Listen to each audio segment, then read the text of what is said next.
and welcome back to my channel where I'm going to cover the Ranger's Fey Wanderer class specialization from Tasha's Cauldron of Everything, providing a brief description of the subclass as well as explain and set up the various features gained. A Fey Wanderer uses the Ranger base class and blends that with a mix of Fey magic that was somehow infused into the player's character who has taken this particular class specialization. The magic must be introduced as part of an event of some kind that could be flukish, intentional, or simply happened at some point in the character's history that will be entirely up to you when you create your character. But it would help the DM out if you included them in that overall process as part of the discussion, simply because it would ensure that what you're planning fits with how the world works in relation to the world your character's campaigning in. However, that limitation might actually become moot over time, as characters of this class do wander the multiverse of various worlds. So if the DM is okay with the concept, it's possible this event could have taken place in an entirely different world that your character might have originated from, and that's when things happened.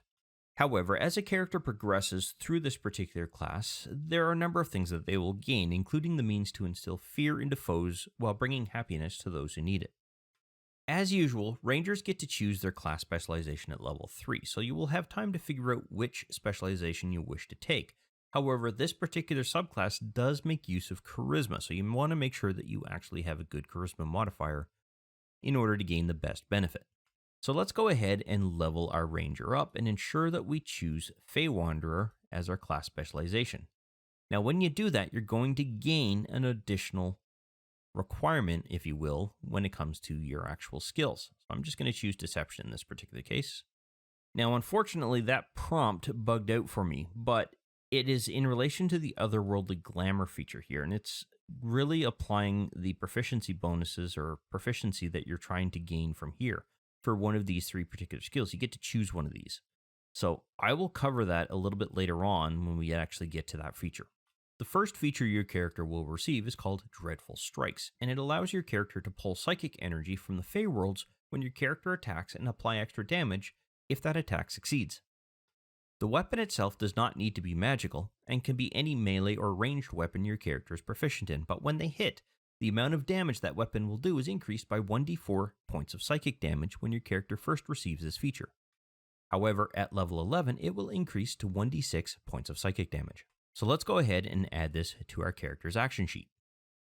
I'm going to go through and set up a new power group called Fey Wanderer.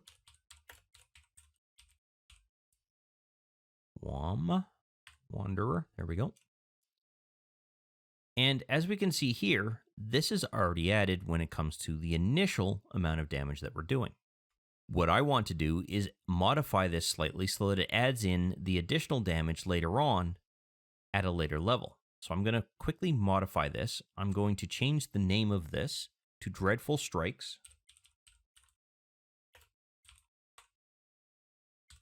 And in brackets, I'm going to put levels 3 to 10. Semicolon, DMG 1d4, and I'm going to leave the rest as it is. I'm then going to add a new effect and copy in the amount of damage that would happen for our level 11 character. Going to be on self and on next roll. This way, we don't have to worry about coming back later in the video and modifying this setup for later on. It's done. We don't have to worry about it. Even when you get to level 11, you're already ready to go. So let's go ahead and show how this works. Simply put, I'm going to attack this vampire. I'm picking on the vampire today for some reason. I'm then going to make my attack roll. In this case, I hit. Before I roll my damage, I'm going to go ahead and make sure I apply this particular effect, because this is the level we're at, to this particular character, and then roll my damage. You will see here that we have an extra 1d4 of damage that is rolled, and it's shown here with a purple die, giving us an increase in our overall total, and it's smart enough to break up the types of damage into different groups. So the psychic damage would bypass the resistances to the vampire, whereas the piercing damage would not, although for some reason I've removed the resistances that this vampire had at some point in the past. Another feature your character gains at level 3 is called Fey Wanderer Magic, and it grants your character a blessing in addition to additional list of spells that they can learn. These spells do not count against your list of known spells, as they are ones your character gains in addition to those that you would normally learn when you go and choose them for your own character. At Rangers level 3, 5, 9, 13, and 17, your character will automatically gain a new spell from the Fey Wanderer's table listed here on the information sheet. At the same time, your character gains a blessing from some Fey patron or a place of power for the Fey, which will be a cosmetic effect that can happen at the time your character gained the Fey magic. The blessings are provided by this table down here, and you can see here that there are up to 6 of them. This isn't necessarily the complete list that you have to choose from. These are examples that you could make use of and develop your own, but these ones are actually pretty good. Anything you do develop, however, to line it up with what's there should only be cosmetic in nature. So let's go ahead and add this to our character sheet. And I'm not going to drag in the feature itself. I'm going to drag in one of these spells. And that spell is going to go under the Fey Wanderer group for now, but we really should move this out to its own actual spell group. And I'm going to call this Fey Wanderer Magic. That'll separate it from any features and skills that we want to throw into the Fey Wanderer itself and allow us to set this up to be a spell group because that's what we want it to be. And Wisdom is a ranger's requirement here, so we should ensure that that is set up there. We also want to ensure that we go through and actually prepare that spell. And the only reason we're doing that is in some cases, spells that are not prepared here will not show up when you're in a combat and action mode on this particular action sheet. In this particular case, it should have been fine, and it should be fine, but I always like to do that just to make sure. When we get to 5th, 9th, 11th, 5th, 9th, 13th, and 17th, we'll go ahead and add in our other spells. The final feature your character gains at Ranger level 3 is called Otherworldly Glamour, which allows your character to add their Wisdom modifier to any Charisma-specific check your character has to make. And this is in addition to any Charisma bonuses that check has already received. However, if your character has no bonus or receives a negative bonus from their Wisdom modifier, this is cancelled out for this feature, and at a minimum, +1 can be added instead. It also grants your character the ability to choose one of 3 possible skills, the prompt of which we saw earlier. Those skills are Deception, Performance, and Persuasion. You only get to choose one of them. Now, unfortunately for me, when I chose Deception, it did not apply. So I'm going to go ahead and just simply modify this to actually ensure that that is the skill, in this particular case, that is set. I also want to go back to our action sheet and add this into place, because what I want to do here is set it up for Fey Wanderer so that we can gain our Charisma modifier bonus. Sorry, our Wisdom modifier bonus. I'm going to go ahead and add in this. It's going to be a new effect, and I'm going to add 2 of them just so that you can see how each one will work. The first one is going to modify simply Charisma. So in theory, anytime we make a Charisma check, it will add in this one. And this takes into account if you have a Wisdom that isn't providing you any sort of modifier bonus or it's a negative bonus. It's going to be on self and it's going to expire on the next roll. Now I'm also going to set up another copy of this particular modification or effect so that it's on self, expires on next roll, but in this case, it's going to automatically calculate our Wisdom modifier and add that to this particular bonus. So in this case, our character has a +3 Wisdom bonus. That means that when I apply this to our character, we should get a +3 here. And we can see that when we go through and actually apply this effect to our character, we should see a 3 here. Excellent. Now, when I go ahead and make a Deception check, because it requires Charisma, I'm now going to gain a +7 to our bonus here as opposed to the normal +4, because our proficiency effect here is coming into play. Specifically, it's adding it to our Deception. And it will affect anything that has to be made with a Charisma attribute when it comes to the actual skill checks. Or if you're making just a skill check here on your Charisma, you can also apply that. So if I go ahead and apply, for example, this one, just to show that that works, we go and make a skill check roll, we should see a +3 bonus, which we do. Excellent. At level 5, specifically Ranger level 5, we're going to acquire our next spell. So I'm going to very quickly drag and drop that specifically into the spell group associated with Fey Wanderer magic. And the reason why I want to do that is because it's automatically going to create a level 2 copy of that particular group and link them together. So that if I make adjustments here, maybe a skill later on in life, or a blessing or a boon later on in life changes that our ability primary is different from wisdom, we can make that adjustment here. Not that I think that actually exists, but I just wanted to use that as an example. And the last thing I want to do is just to ensure that that particular spell is prepared, just so that it guarantees that it will show up in our actual list. At Ranger level 7, your character gains the Beguiling twist feature that gives your character advantage on any saving throw required for a charm or fear effect. It also allows your character to turn a saving throw for another creature that you can see that is within 120 feet of your character's current location and was successful against a saving throw for a charm or frightened effect, and force someone else to be able to actually make a wisdom-based saving throw or become frightened or charmed against your character. Your choice. So that sentence actually was a little bit more confusing after I read it out and have rewritten it and read it out again. In summary, if you see a creature, let's say a orc, is within 120 feet of your character and they succeeded against a saving throw on a charm or a frightened effect, you can choose to quote-unquote intercept that casting, if you will, or whatever triggered the actual roll, and apply that to a different creature. They themselves will have to roll a wisdom-based saving throw, or they will become frightened or charmed towards your character. So they will be frightened against your character or charmed towards your character. Doesn't have to be anyone in your party that succeeds on that saving throw. It's literally any creature you can see. The effect itself will last for 60 seconds, or a total of 10 turns, but the effect target can check at the end of each of their turns in order to attempt to break the effect. Now, adding Beguiling Twist to our action sheet is going to be fairly straightforward. We simply just have to drag it into place, although we have to do a little bit of cleanup.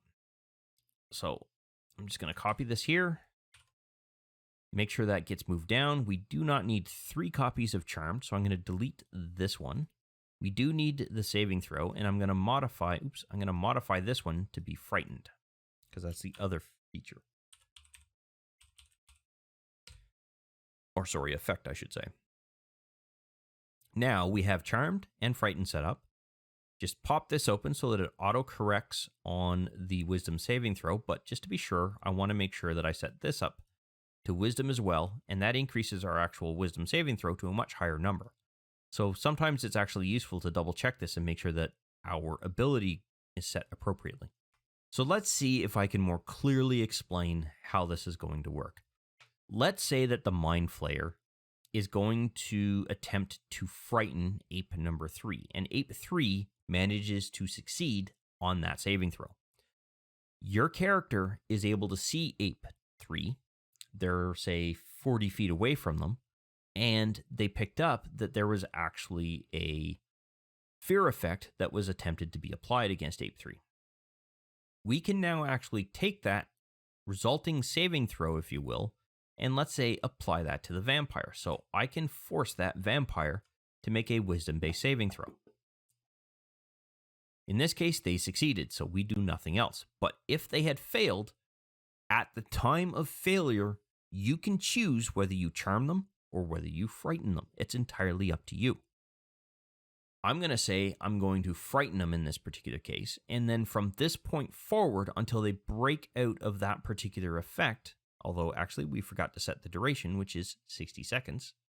So let me very quickly modify that to 1 minute. Modify this to 1 minute. Remove this effect and reapply it. Now, this effect will automatically expire 10 turns down the road. But until that expiration has actually happened, they will attempt to break the frightened effect, and if they can't do that, they will continue to run away or get as far away from you as they possibly can. Now, this does use a reaction when you come to actually making use of this particular effect, so you will only be able to do this once per turn, and you will not be able to do any other reactions, if you will, throughout the rest of this particular turn. So, The other thing to consider is that because this is a feature that is triggering your ability to actually use the reaction, you don't need to quote unquote tell the DM that you're going to preload this as a reaction. The effect is already doing that for you, or rather the feature is already doing that for you because it's describing it in your feature. Once the conditions have met, you can actually apply it right away. At Ranger level 9, your character will gain the Dispel Magic feature. Spell, sorry, not feature. So I'm going to drop that into place, and it will create a level 3 spell group. I am then going to ensure that it is prepared, and that completes the setup.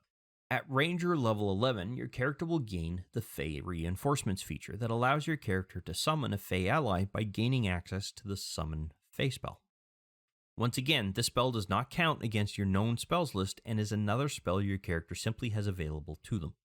However, this spell has 3 unique changes made to it. The first is that it removes the need for the Gilded Flower material worth at least 300 gold pieces, as that material component is no longer required when casting that spell because of this feature.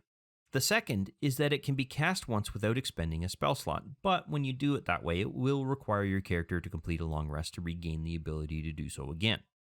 However, as long as your character has a matching spell slot, you also have the ability to cast it through that method. The last modification is the means to remove the need for concentration. As this spell normally requires an action to cast, it would also require your character to continue to concentrate on it to maintain the spell. And you do have the ability to continue to maintain that requirement. However, you also now have an option to remove the need to concentrate in order to maintain the spell, simply by using a full 60 seconds to cast the spell itself, versus the near instantaneous casting when making use of an action.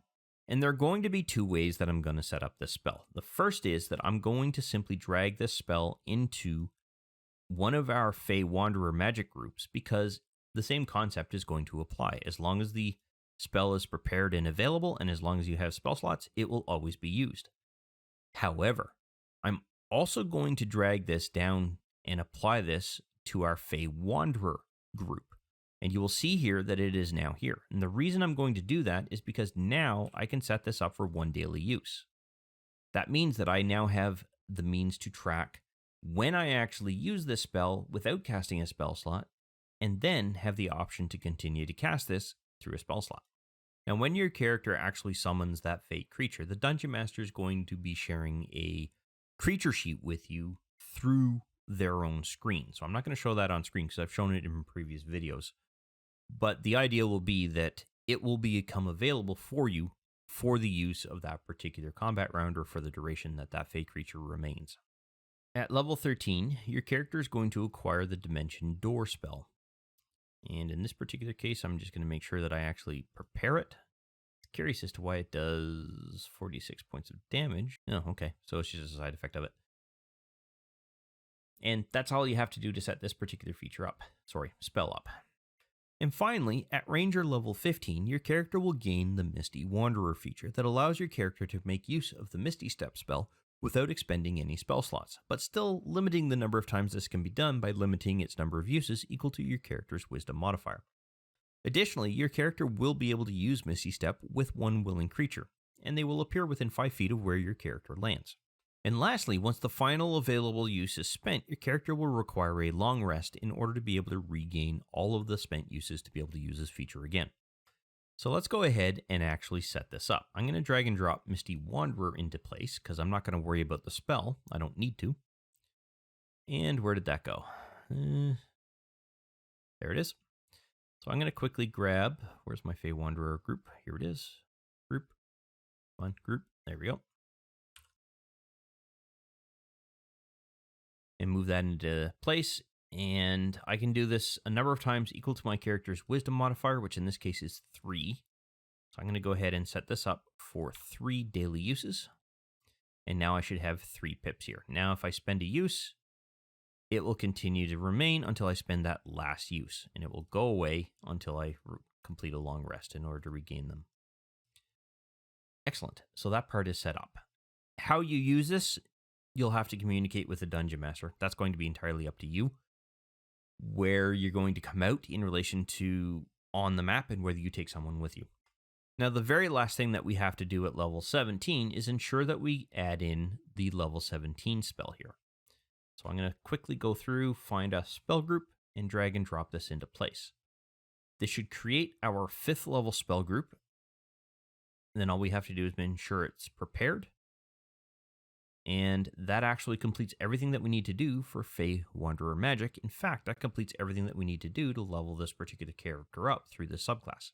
Now, Rangers are already a pretty powerful class to play, but when combined with the Fey Wanderer subclass, they can better control the battlefield as combat progresses through an encounter. And with the advent of so many worlds within the Dungeons & Dragons genre in today's world, it's nice to see more consideration being taken to add some of the Fey magic abilities to other classes, and the Ranger is one that this will fit with really well.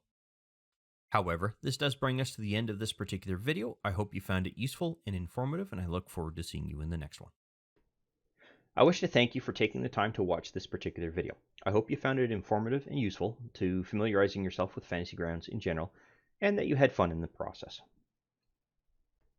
If you found the video useful and you liked the content of the particular video, go ahead and click that like button to let me know. And if you have any questions specific to the topic covered by this particular video, or just have some comments in general, please feel free to post something in the comments section, and I will do my best to respond to any questions that are asked. Additionally, I do release content quite regularly, and it's generally specific to Fantasy Grounds or 5th edition Dungeons & Dragons at this time. So if you'd like to be notified when new videos come out, go ahead and subscribe and click the notification bell to ensure that notification is sent to you when I release a new video.